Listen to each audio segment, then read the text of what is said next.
Dear students, good morning everybody. സോഷ്യോളജിയിൽ നമ്മൾ 5 പാർട്ടുകൾ ചർച്ച ചെയ്യും. ടുഡേ ഇത് നമുക്ക് 6ാമത്തെ പാർട്ടായിട്ട് സമൂഹശാസ്ത്ര നിർമ്മിതിയിലെ ബുദ്ധിപരമായ ആശയങ്ങൾ. നമ്മൾ നേരത്തെ sociology and common sense understanding പറഞ്ഞു. അതിന്റെ ഒറിജിൻ, അതിന്റെ ഉത്ഭവം അതൊക്കെ നമ്മൾ പറഞ്ഞു. ഈ ബുദ്ധിപരമായിട്ടുള്ള ചില ആശയങ്ങൾ. സമൂഹശാസ്ത്രം എന്ന് പറയുന്നത് ഒരുപാട് ആശയങ്ങളുടെ കൂടിച്ചേരലുകളാണ് നമുക്കറിയാം അല്ലെ. അതുകൊണ്ടാണ് നമ്മൾ തുടക്കത്തിലെ കോർ സബ്ജക്ട് എന്നൊക്കെ പറഞ്ഞത്. ഏറ്റവും പ്രായം കുറഞ്ഞതാണ്, കോർ സബ്ജക്റ്റ് ആണ്, ട്യൂഷൻ കോഴ്സ് ആണ് എന്നൊക്കെ നമ്മൾ പറയണ്ടേ. ബന്ധപ്പെട്ട ചില കാര്യങ്ങളിലേക്ക് നമുക്ക് പോവാം.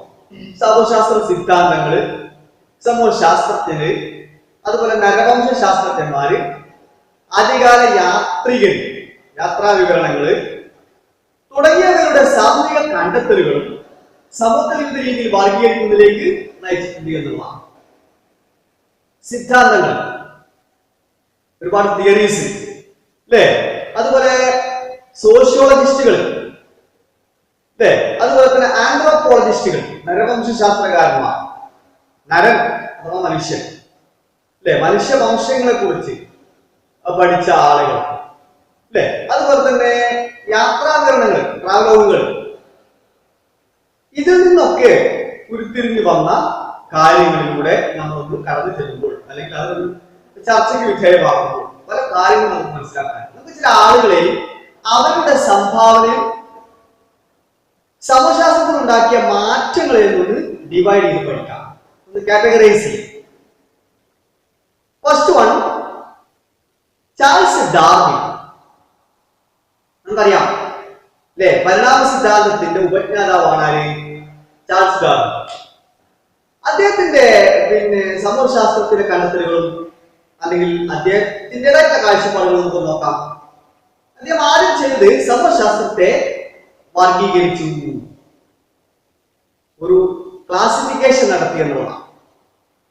പിന്നീട് അദ്ദേഹം ചെയ്തു സമൂഹ വികസനത്തിന്റെ വിവിധ ഘട്ടങ്ങൾ നിർണ്ണയിച്ചു, stages. First one classification, then second one is stage, നിർണ്ണയിക്കുക, സോഷ്യൽ സ്റ്റേജസ്. സമൂഹത്തിൽ ധാരാളം സ്റ്റേജുകൾ ഉണ്ട്. പിന്നീട് അയാൾ എന്ത് ചെയ്തു? പാശ്ചാത്യ സമൂഹത്തെ ഏറ്റവും പുരോഗമിച്ച സംസ്കാരമുള്ളവരായി പരിഗണിച്ചു, കൾച്ചേർഡ് പീപ്പിൾ ആയിട്ട് അദ്ദേഹം പരിഗണിച്ചു. അദ്ദേഹത്തിന്റെ കാഴ്ചപ്പാട് അങ്ങനെയാണ്. നമുക്കറിയാം, മനുഷ്യന്റെ പരിണാമ സിദ്ധാന്തത്തില് പ്രധാനപ്പെട്ട 7 ഘട്ടങ്ങൾ നമ്മൾ പഠിച്ചിട്ടുണ്ട് അല്ലേ. ആസ്ട്രലോപിഥേക്കസ് മുതൽ ഹോമോസാപ്പിയൻസ് വരെ നമ്മൾ അതൊന്ന് 1 by 1 ആയിട്ട് എഴുതേണ്ടതുണ്ട്. ആസ്ട്രലോപിഥേക്കസ്, പിഡേക്കാന്ത്രോപസ് റെക്സ്, സിനാൻഡ്രോപ്പസ്, സിൻഡൻട്രോപ്പസ്, നിയാണ്ടർതാൽ മനുഷ്യൻ, ക്രോമാഗ്നോൺ മനുഷ്യൻ, ഹോമോസാപ്പിയൻസ്. ഇങ്ങനെ നമ്മൾ തരംതിരിച്ചപ്പോൾ ആസ്ട്രലോപിഥേക്കസ് എന്നത് മനുഷ്യരിലേക്കുള്ള ആദ്യത്തെ ചുവടുവെപ്പാണെങ്കിൽ ഹോമോസാപ്പിയൻസ് ആധുനിക മനുഷ്യനാണ്. ഒന്ന് ആദിമ മനുഷ്യനാണെങ്കിൽ അതിന്റെ ഏറ്റവും 7th പീരീഡ് എന്ന് പറയുന്നത് ആധുനിക മനുഷ്യൻ. കണ്ടോ, അതൊക്കെ മാറ്റങ്ങളുണ്ട്. നമ്മൾ പഴയകാല ആളുകളെ കുറിച്ച് പറഞ്ഞിട്ടുണ്ട്. They are living in forest, they are hunting, they are going to one place to another place, so they are called wandering people. They are living forest, അവർ കാട്ടിൽ ജീവിച്ചു. They are hunting, അവർ വേട്ടയാടി. They are going one place to another place, from one place to another place, വേറെ സ്ഥലത്തേക്ക് പോവാ. So they are called wandering people. അതുകൊണ്ട് അവരെ വിളിച്ചാൽ എന്താ? അരഞ്ഞു തിരിയുന്നു. But we are settled. കണ്ടോ, അവരെന്തല്ല, they are not settled, but we are settled. They are ancient people, they are modern people. That's the difference. Are you following me? അവര് ആദിമ മനുഷ്യനാണ്, പ്രാചീന മനുഷ്യൻ, പ്രാകൃത മനുഷ്യൻ, uncultured people, uncivilized people. But we are cultured people, civilized people. കണ്ടോ, മാറ്റം കണ്ടോ? അപ്പൊ അങ്ങനെ തരംതിരിച്ചു. ഇനി അടുത്ത ആൾക്ക് പരിചയപ്പെടാം. ഹെർബർട്ട് സ്പെൻസർ, ജൈവ സാദൃശ്യം, ഓർഗാനിക് അനലോഗി, ജീവിയുമായിട്ടുള്ള സാദൃശ്യം. എന്താ അദ്ദേഹം പറയുന്നത് നോക്കുക. സമൂഹം ഒരു ജീവിയുമായി താരതമ്യം ചെയ്യും.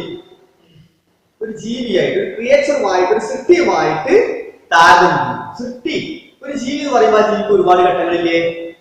ചെടികൾക്ക് ഘട്ടങ്ങളില്ലേ? അല്ലേ? ഒരുപാട് സസ്യങ്ങൾക്ക് ഘട്ടങ്ങളുണ്ട്, ഒരുപാട് വളർച്ചയുടെ. ഇപ്പൊ പൂമ്പാറ്റ എന്ന് പറയുന്ന ഒരു ജീവിയുടെ ഘട്ടങ്ങൾ അല്ലേ? അതാദ്യം ഒരു പുഴുവാണ്, അപ്പൊ കാണാനൊരു ഭംഗിയില്ല. പിന്നീട് അതൊരു പൂമ്പാറ്റയാവുമ്പോൾ എത്ര ഭംഗി, മാറ്റങ്ങൾ, ഘട്ടങ്ങൾ. മനുഷ്യർക്ക് തന്നെയാണ്, ഒന്നും സാധിക്കാത്ത മനുഷ്യനെ എല്ലാമായി തീരുന്നു അല്ലേ? അദ്ദേഹം അങ്ങനെയാണ് ചെയ്ത് ജീവിയുമായി താരതമ്യം ചെയ്തു. ഇനി തോമസ് ഹോബ്സ്, അതുപോലെ ജോൺ ലോക്ക്, അവരുടെ യൂറോപ്പിലെ ജ്ഞാനോദയം. യൂറോപ്പിലാണ് അത്ര ഇതിന്റെ ജ്ഞാനോദയം, ജ്ഞാനം, അറിവ്, ഉദയം, അറിവിന്റെ ഉദയം ഉണ്ടായി. അദ്ദേഹം പറയുന്നത് ദാരിദ്ര്യത്തെ നൈസർഗിക പ്രതിഭാസമായി കണ്ടെത്തുന്നതിന് പകരം ചൂഷണം മൂലമുള്ള സാമൂഹ്യ പ്രശ്നമാണ് വിലയിരുത്തപ്പെട്ടു. അദ്ദേഹം അറിവിലേക്കാണ് പോയത്. ദാരിദ്ര്യം എന്ന് പറയുന്നത്, ദാരിദ്ര്യം എന്നത് നൈസർഗികമായ പ്രതിഭാസമല്ല, ജന്മന കിട്ടുന്നൊന്നുമല്ല ദാരിദ്ര്യം. അത് ചൂഷണത്തിലൂടെ ഉണ്ടാകുന്ന തിരിച്ചറിവ് ആരൊക്കെ നടത്തിയിട്ടുണ്ട്? തോമസ് ഹോബ്സും ജോൺ ലോക്കും അവര് നടത്തിയിട്ടുണ്ട് എന്നാണ് പറയുന്നത്. അപ്പോ ഈ 4 പേര് സമൂഹശാസ്ത്രത്തിലെ ബുദ്ധിപരമായ ആശയങ്ങളെ കുറിച്ച് പറയുന്നത് വ്യത്യസ്ത കാഴ്ചപ്പാടുകളാണ് അല്ലേ? അതുപോലെ തന്നെ ബുദ്ധിപരമായ ആശയങ്ങളിലേക്ക് ചെല്ലുമ്പോ പറയുന്നത് ഫ്രഞ്ച് വിപ്ലവം. നമുക്കറിയാം അല്ലേ? ഫ്രഞ്ച് വിപ്ലവത്തിന്റെ വർഷം നമ്മൾ പഠിച്ചത് 1789 10ാം ക്ലാസ്സിലൊക്കെ ഫ്രഞ്ച് വിപ്ലവം പഠിച്ചിട്ടുണ്ട്. ഫ്രാൻസിൽ ഉണ്ടായിരുന്ന അസമത്വത്തിന്റെ കഥയും എസ്റ്റേറ്റുകളുടെ കഥയൊക്കെ നമ്മൾ പഠിച്ചിട്ടുണ്ട്. അപ്പോ ഈ ഫ്രഞ്ച് വിപ്ലവമാണത്രേ ഒരു പക്ഷേ വിപ്ലവങ്ങളുടെ മാതാവ് എന്നൊക്കെ നമ്മൾ അതിനെ പറയാറുണ്ട്. ഫ്രഞ്ച് വിപ്ലവം വലിയ മാറ്റങ്ങൾക്ക് വിധേയമാണ്. അപ്പൊ മാറ്റം അവിടെ വന്നു. പിന്നീട് സാമൂഹ്യ സർവേകൾ, സോഷ്യൽ സർവേസ് അല്ലേ? പിന്നെ തോട്ടുകൾ, ചിന്തകൾ, ആരുടെ? പാശ്ചാത്യ ചിന്തകൾ, വെസ്റ്റേൺ തോട്ട്സ്, പാശ്ചാത്യ ചിന്തകൾ. അതില് സാമൂഹ്യ സർവേ എന്ന് പറയുന്നത് എന്താണ്? ഒരുപാട് സർവേ നടത്തി. ഓരോ കാലത്തും ഒന്നാമത്തെ സർവേയോട് മനസ്സിലാക്കും. നമ്മൾ ആശ്രമ സർവേ നടത്തി കഴിഞ്ഞപ്പോൾ കാര്യത്തൊന്നും കിട്ടൂല. പക്ഷേ ഹോമോസാപ്പിയൻസിലോ നമ്മളാണ്, അല്ലെങ്കിൽ ആധുനിക കാലഘട്ടം. അപ്പൊ പിന്നെ പാശ്ചാത്യ ചിന്തകൾ, പാശ്ചാത്യരായിട്ടുള്ള ആളുകളുടെ ചിന്തകൾ, ജ്ഞാനത്തിന്റെ അറിവിന്റെ ഉദയങ്ങൾ, ഇതൊക്കെ സാമൂഹ്യശാസ്ത്ര നിർമ്മിതിയിലെ ബുദ്ധിപരമായ ആശയങ്ങളുമായി ബന്ധപ്പെട്ടതാണ്. അപ്പൊ അതിന് 4 ആളുകളുടെ സംഭാവന അല്ലേ? അതുപോലെ തന്നെ അവരുടെ സാമൂഹ്യശാസ്ത്രത്തിൽ ഉണ്ടാക്കിയ മാറ്റം, അതൊക്കെയാണ് അവർ പറയുന്നത്. Charles Darwin, Herbert Spencer, Thomas Hobbes, John Locke. ഈ ഭാഗം നമ്മൾ ശരിക്കും മനസ്സിലാക്കണം. ഇത് നമ്മുടെ ടെക്സ്റ്റ് ബുക്കിലെപ്പോഴും കോളമായിട്ട് കൊടുത്തിട്ടുണ്ടാവും. നമ്മളത് നോട്ടിലേക്ക് പകർത്തും, അതുപോലെ തന്നെ പകർത്തി അതുപോലെ തന്നെ പഠിക്കണം. ഇത് 6 മാർക്ക് 4 മാർക്കിന് 1 മാർക്കിന്റെ 1 വേർഡ് ABC കോളം. ഈ ഭാഗത്തൊക്കെ സ്ഥിരമായിട്ട് ചോദിച്ച് കാണുന്ന ഒരു ചോദ്യമാണ്. അതിൽ ചാൾസ് ഡാർവിൻ, അദ്ദേഹത്തിന്റെ സംഭാവന, സമൂഹത്തിലുണ്ടാക്കിയ മാറ്റം, അങ്ങനെയൊക്കെ തന്നിട്ട് മുഴുവനായിട്ട് ചോദിച്ചിട്ടുണ്ട് ചില വർഷങ്ങൾ. അപ്പൊ അതൊക്കെ നമ്മൾ ശ്രദ്ധിച്ചിട്ട് അത് പഠിക്കും. ബുദ്ധിപരമായ മാറ്റങ്ങൾ പ്രധാനമായിട്ടും 4 പേര് ബുദ്ധിപരമായ മാറ്റങ്ങൾ, ആശയങ്ങളുമായി ബന്ധപ്പെട്ട് പല കാര്യങ്ങൾ പറഞ്ഞിട്ടുണ്ട്. ഇന്ന കാര്യങ്ങളൊക്കെയാണ് അവർ സ്ഥിരീകരിച്ചിട്ടുള്ളത്. നമ്മൾ നന്നായിട്ട് വായിച്ച് മനസ്സിലാക്കുക. ഡൗട്ട്സുകൾ നിങ്ങൾ ഓക്കെ.